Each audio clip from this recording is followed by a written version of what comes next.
চলতি অর্থবছরের বাজেটে প্রতিটি সিম কার্ড বা ই সিমের ভ্যাট 200 থেকে বাড়িয়ে 300 টাকা করেছে সরকার। সূত্র বলছে বছরে 4 মোবাইল অপারেটর মিলে গড়ে 4.5 কোটি সিম কার্ড বাজারে ছাড়ে। এ খাত থেকে সরকারের আয় হয় প্রায় 1000 কোটি টাকা।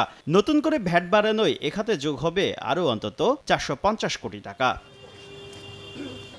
তবে অপারেটরদের অভিযোগ, সরকার রাজস্ব বাড়ানোর চেষ্টা করলেও উল্টো পথে হাঁটছে বিটিআরসি। নিয়ম অনুযায়ী নতুন সিমের জন্য নম্বর উল্লেখ করে তা অনুমোদনে বিটিআরসির কাছে আবেদন করতে হয় অপারেটরদের। এরপর নিয়ন্ত্রক সংস্থা যাচাই বাছাই করে অনুমতি দেয়। অপারেটরদের অভিযোগ, এই নতুন সিম ইস্যু করতে 2 থেকে 2.5 মাস সময় নেয় বিটিআরসি, যা সর্বোচ্চ 2 সপ্তাহের বেশি লাগার কথা নয়। এনবিআর চাচ্ছে একদিকে রেভিনিউ বাড়তে, কিন্তু আমরা আরেকদিকে দেখছি যে নাম্বার অ্যালোকেশন না করার কারণে গত বছরের তুলনায় এই বছর আমাদের গ্রস অ্যাড 50% কমে গেছে।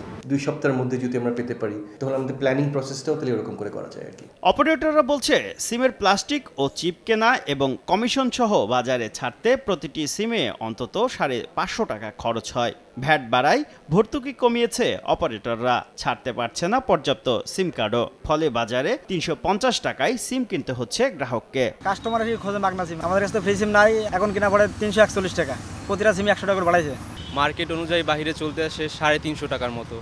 এখন আমাদের মতো যারা মধ্য শ্রেণীর লোক আছে তারা তো এত দাম দিয়ে কিনতে পারতেছে না। ডাক ও টেলিযোগাযোগ প্রতিমন্ত্রী বলছেন, দ্রুত নতুন সিম ইস্যু করতে বিটিআরসিকে নির্দেশ দেওয়া হয়েছে। সিমের নতুন নাম্বারটা আমি এটা বলে দেবো যাতে দ্রুত করে। বর্তমানে 4 মোবাইল অপারেটর মিলে সিম কার্ডধারীর সংখ্যা 19 কোটি 50 লাখ। শুভ খান, সময় সংবাদ, ঢাকা।